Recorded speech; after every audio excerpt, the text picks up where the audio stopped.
Ladies and gentlemen, let me tell you something that might sting a little. You were not born poor. You were programmed to be poor. From the moment you entered this world, there was a system, a machine, already running. It had one goal: to keep you dependent, distracted, and broke. And the worst part, you believed the programming. But today, we're going to identify the lies, break the code, and rewrite your future. If you're ready, say, I'm ready, because when truth shows up, lies have to flee. They told you to go to school, get good grades, and get a good job. That's the script, and most of us followed it without ever questioning whether it made sense. You sat in class for 12 years, then maybe 4 more, then maybe even more after that. And for what? To get a piece of paper that supposedly qualifies you to go beg for a job where someone else gets to decide your value. You've been taught that the only path to security is trading hours of your life for a paycheck. And that is the first and most dangerous lie in the poverty program. Let me tell you something they didn't want you to know. Trading time for money will never create wealth. It wasn't designed to sustain you, not to free you. It's a system meant to keep you just comfortable enough not to rebel, just fearful enough not to risk. You were programmed to think that working 40 hours a week for 40 years just to retire on 40% of your income was noble. They sold you that dream and you bought it at full price. You were never told that time is the most limited asset you have. And once it's gone, it's gone. Wealthy people understand that the game isn't about trading time, it's about creating value. When you create value, time stops being your ceiling and starts being your seed. That means you can plant something once and it keeps growing. You can build a product, design a system, write a book, shoot a video, create a course, make an offer, something that works when you're not working. But the system didn't teach you that. It taught you to see your time as your only currency. That's why people are stuck in cycles. You get a raise, but what happens? Your expenses rise. You work more hours, but now you see your kids less. You pick up overtime and your health starts to decline. And then one day you wake up and realize you've spent decades of your life grinding away and you still don't feel free. You were taught to be an employee, not an owner. You were taught to follow orders, not to create opportunities. They didn't teach you about leverage, equity, or scale. You learned how to fill out a resume, not how to fill a pipeline. You learned how to interview for a position, not how to position yourself in a marketplace. They made sure you could memorize facts, but they never taught you how to monetize your mind. That's not by accident. That's by design. Every time you went to school and followed that bell, what were you doing? Practicing obedience. Every time you raised your hand to speak, every time you got rewarded for following the rules, what were you learning? Submission. Now, there's nothing wrong with discipline or structure, but the goal of education should be to liberate your potential, not trap you in a box. And if all your life you've only been taught to trade your time for a paycheck, you've been groomed for dependency, not destiny. Let me show you how this plays out in real life. You've got 2 people. One makes $100 an hour working 10 hours a day. The other builds an automated system that makes $1,000 a day. Whether they're working or sleeping. The first one is working harder, no doubt, but they're trapped. The moment they stop working, the money stops coming. The second one, they're free. They built a machine that works for them. And that's what the wealthy understand. Money should work for you, not the other way around. And here's the kicker. The person making $1,000 a day might be working fewer hours, but they're providing more value. They created something others want, need, or benefit from, something scalable. You see, trading time for money is not only inefficient, it's spiritually exhausting. You were never meant to live your whole life in a hamster wheel. There's a reason people hate Mondays and live for the weekend. That's not living, that's surviving. The truth is they didn't want you to know that time is not your ceiling, it's your seed. They didn't want you to know that you could plan ideas, offers, products, and systems that could grow without your constant presence. Because if you knew that you wouldn't need them anymore, you'd start owning your own time. And when you own your time, you own your life. You were programmed to think that the only way to make more money is to work more hours. But what if working more hours is the very thing keeping you broke? You've been trained to think hourly. You get offered $20 an hour and you're grateful. You think, well, that's more than I was making before. But the question isn't how much they're paying you.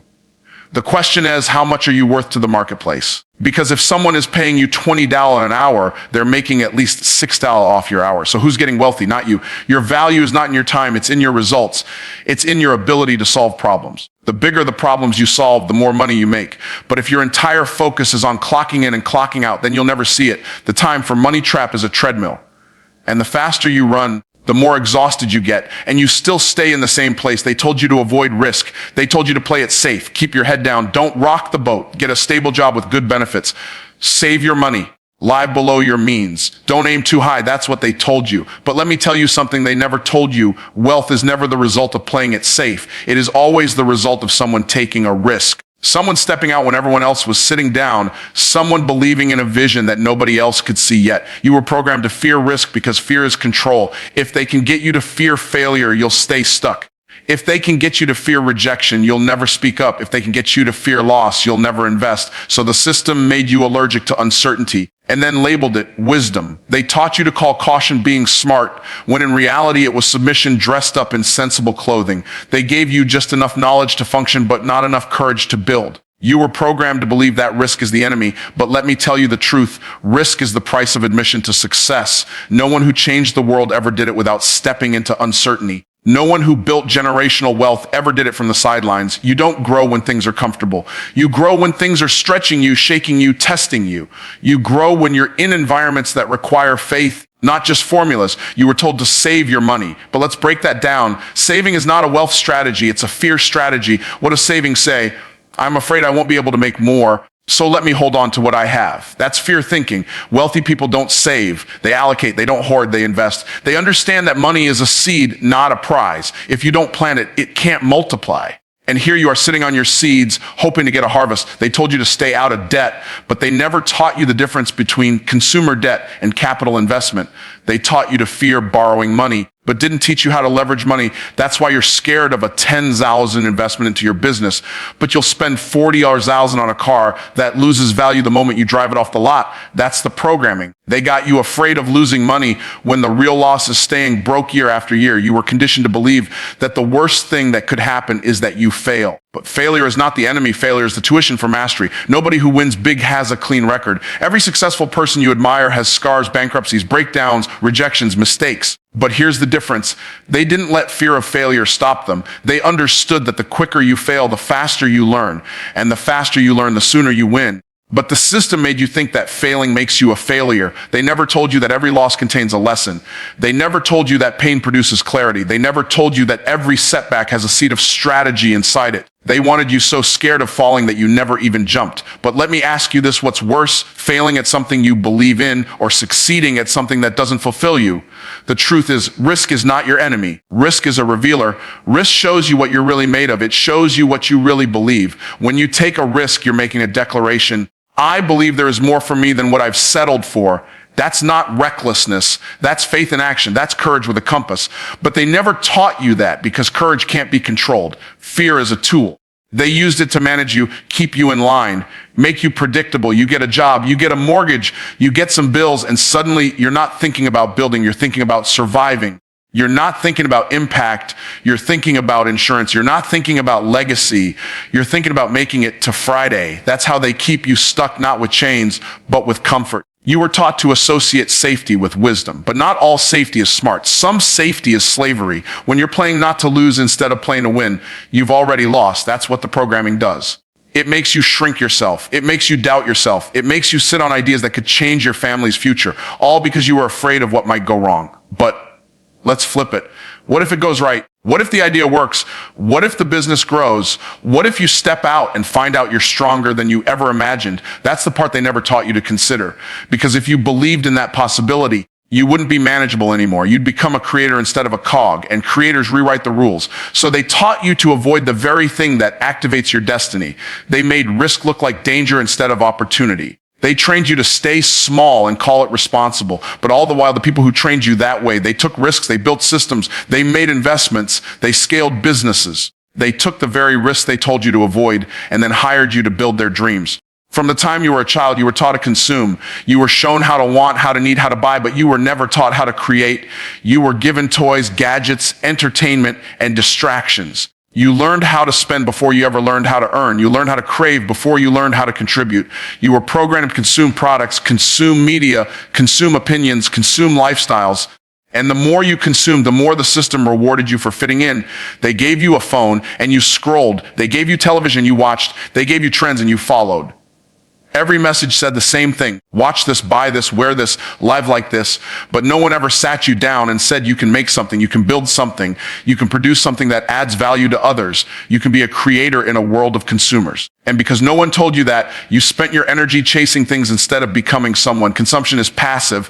It doesn't require effort, only attention. It doesn't build character. It fills time. But creation requires intention. Creation requires sacrifice. Creation pulls something out of you that consumption never can. And the people who programmed you knew that. They knew if you ever discovered your creative power, you'd stop being a slave to their systems. They knew if you ever started producing, you'd stop obeying, because producers become powerful, and powerful people don't follow, they lead. Look around you. The wealthiest people in the world are not the ones who consume the most. They are the ones who create the most. They create technology. They create platforms. They create content. They create systems. They create experiences. They are producers. And then they sell what they create to consumers, people like you who were trained to spend without ever questioning where the money is going or who is benefiting. So while you're watching, they're winning. While you're scrolling, they're scaling. While you're spending, they're stacking. You were taught to be a customer, not a creator.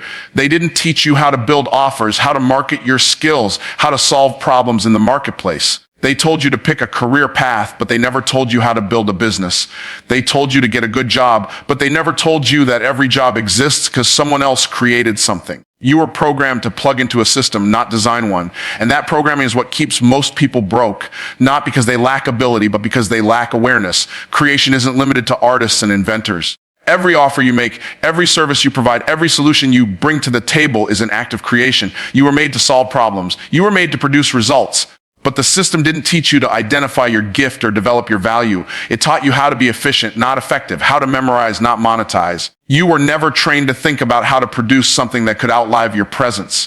And now you're deep in the trap. Every spare moment you have is filled with input. You can't sit in silence for 5 minutes without needing to be stimulated. Music, videos, podcasts, posts, comments, replies. You are always consuming something. But when do you sit and ask, what can I create? What can I contribute? What can I put into the world that didn't exist before? That's the question that leads to freedom. But they didn't want you asking that. They wanted you entertained, not empowered. Entertainment is anesthesia. It numbs your potential. It makes you forget that you were born with ideas, with gifts, with the ability to shift atmospheres and generate income through value creation. But if all you do is consume what others produce, you will forever be dependent on their creativity. You will live off their overflow instead of living from your own well. That's not living. That's surviving with a pretty filter. They trained you to desire more, but never taught you how to produce more. They conditioned you to want better clothes, nicer cars, upgraded phones, luxury lifestyles, but didn't give you the mindset or skill set to generate the income required to sustain those desires. So you're stuck in the cycle: work, spend, repeat. You're working to consume, and consuming to cope with the fact that you're working just to consume. It's a trap disguised as normal life. But there is another way. Creation starts with ownership. Ownership of your thoughts, your time, your talents, and your decisions. Ownership leads to output. You begin to see that what you create doesn't have to be perfect. It just has to be valuable. You stop asking, what can I get? And start asking, what can I give that creates value? That's where real money comes from. Not from hours worked, but from problems solved. Value creation is the currency of the free. When you create something that solves a pain, meets a need, or elevates someone's life, you are no longer dependent on the economy. You become a part of creating it. But if your only focus is on how to consume more, you'll never step into the mindset of a producer. You'll never know what it feels like to have money come to you because of what you released into the world, not just because of what you endured at work. They want you addicted to their systems, addicted to their content, addicted to buying things you don't need to impress people who don't care. Because if you stay in that loop, you'll never build anything of your own. You'll always be dependent, and dependency is profitable for them. They taught you to believe that money is evil.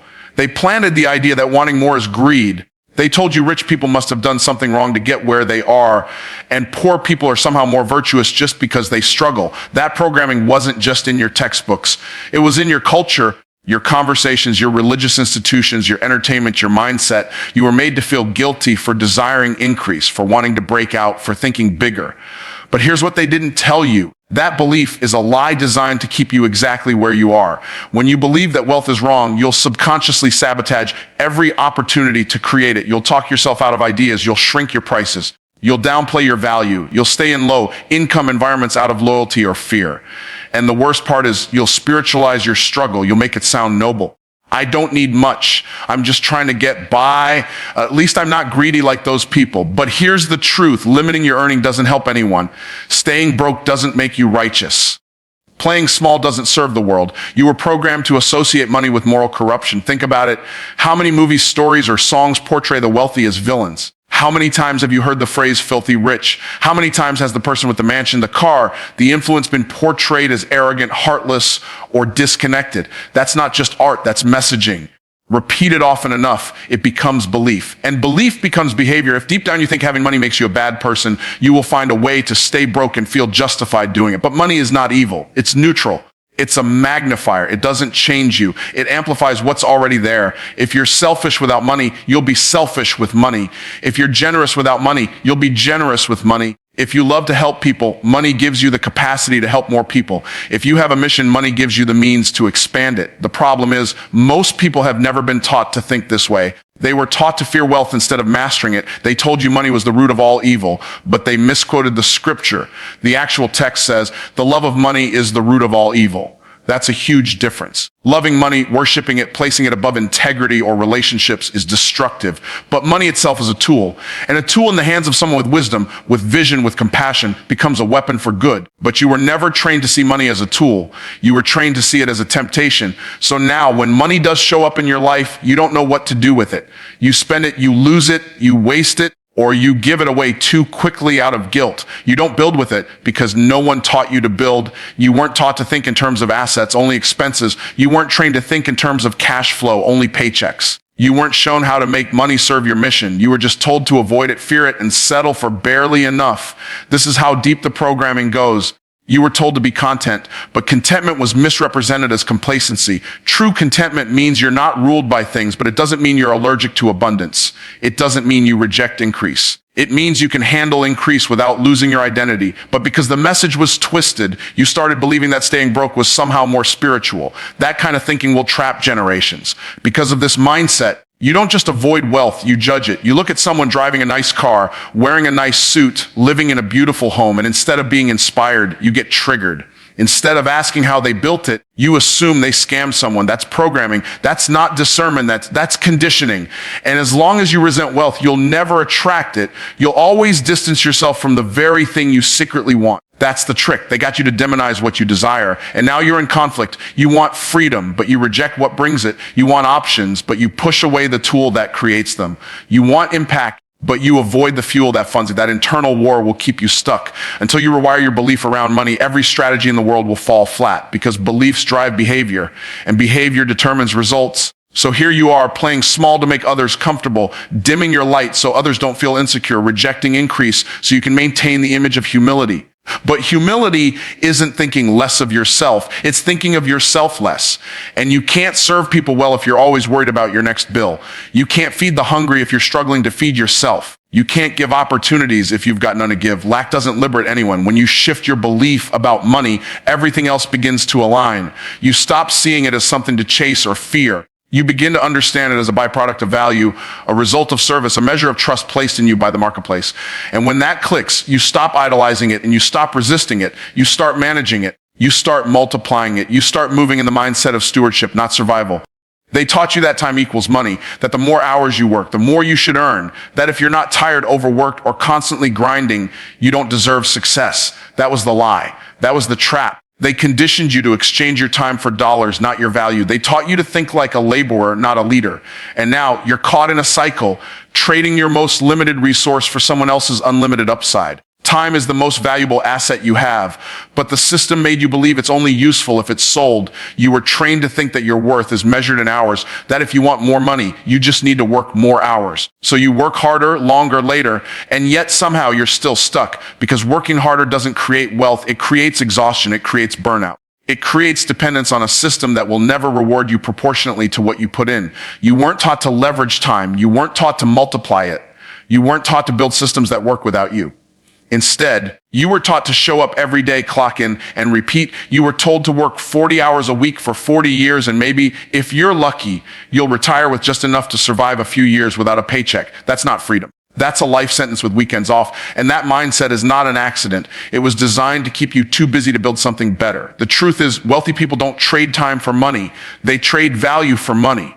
They build assets, they create offers, they develop intellectual property, they package their knowledge, their skills, their solutions into products and services that serve the market again and again, whether they're working or not. While most people are grinding every hour just to keep up, wealth builders are building leverage. They are using time to create freedom, not forfeit it. You were programmed to think hourly. That's why when someone offers you a better opportunity, you calculate the hourly rate first. That's why when someone invites you into business, you ask how many hours you'll need to work.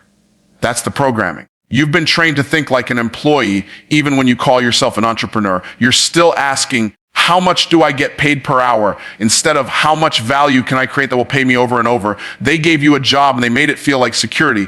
But security without freedom is a cage. And every time you consider doing something different, something with higher risk but higher reward, your conditioning kicks in. You hear the voices, don't be foolish. That's not realistic. Just be grateful for what you have. They trained you to be more loyal to your paycheck than to your purpose. And now you're afraid to dream because dreaming requires time, and time is already taken. Most people don't have a money problem. They have a time problem. They don't know how to buy back their time.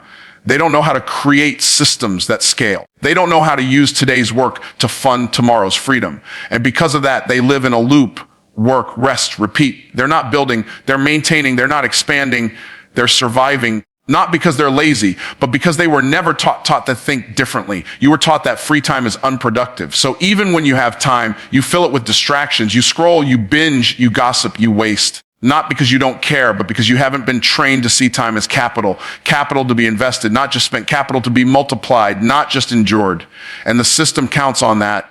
Because every minute you waste is a minute you're not building. And if you're not building, you're not escaping. Leverage is the secret the system didn't teach you. They never told you that one idea packaged right could pay you for years. They never told you that you could build systems that earn while you sleep. They never told you that you could write a book, launch a course, start a business, build a brand, something that frees you from the time trap. They only told you to go to school, get a job, work hard, retire. And they called that success. But success without freedom isn't success. It's slavery with a nice car.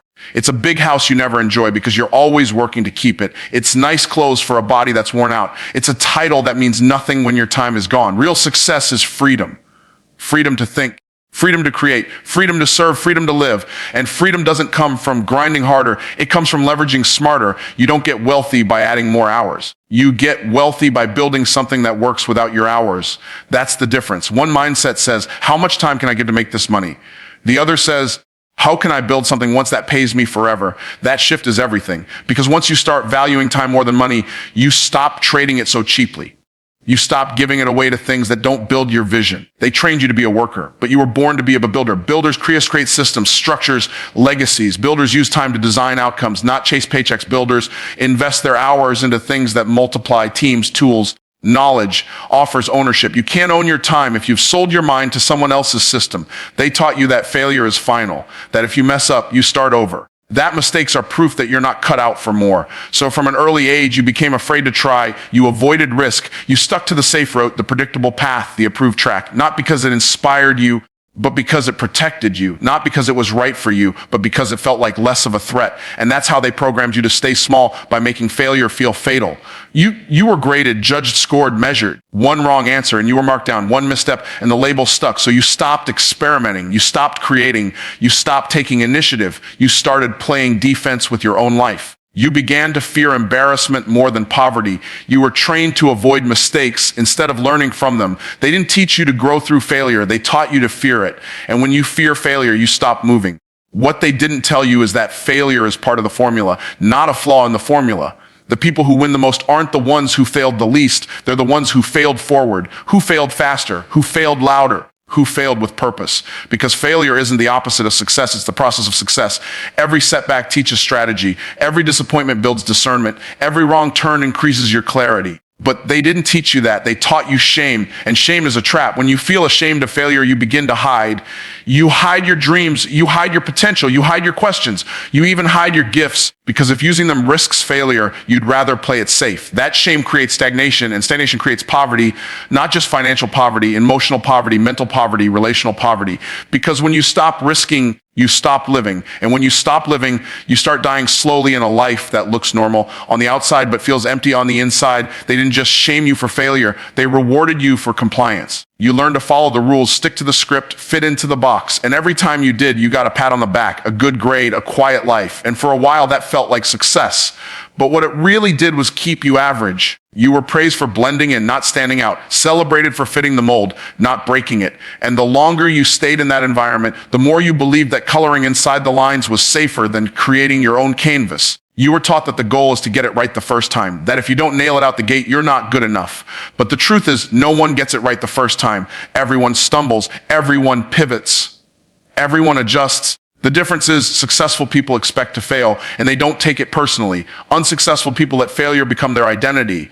I'm a failure is very different from that didn't work. The former stops you. The latter sharpens you. That's the difference in mindset. And that mindset is the real wealth. You weren't trained to analyze failure. You were trained to avoid it. So now when something doesn't work, you back off. You quit too early. You switch directions without extracting the lesson. You never dig into what actually happened, what could have changed, what needs to shift. You just move on to the next thing or shut down entirely. And that pattern keeps repeating. Because until you learn how to break down failure, you'll never learn how to break through it. They never told you that your failures are feedback, that they're information, not condemnation, that every failed launch, failed conversation, failed business, failed relationship is teaching you something you couldn't learn any other way. That failing doesn't make you weak. It proves you had the courage to act. The ones who never fail are the ones who never try.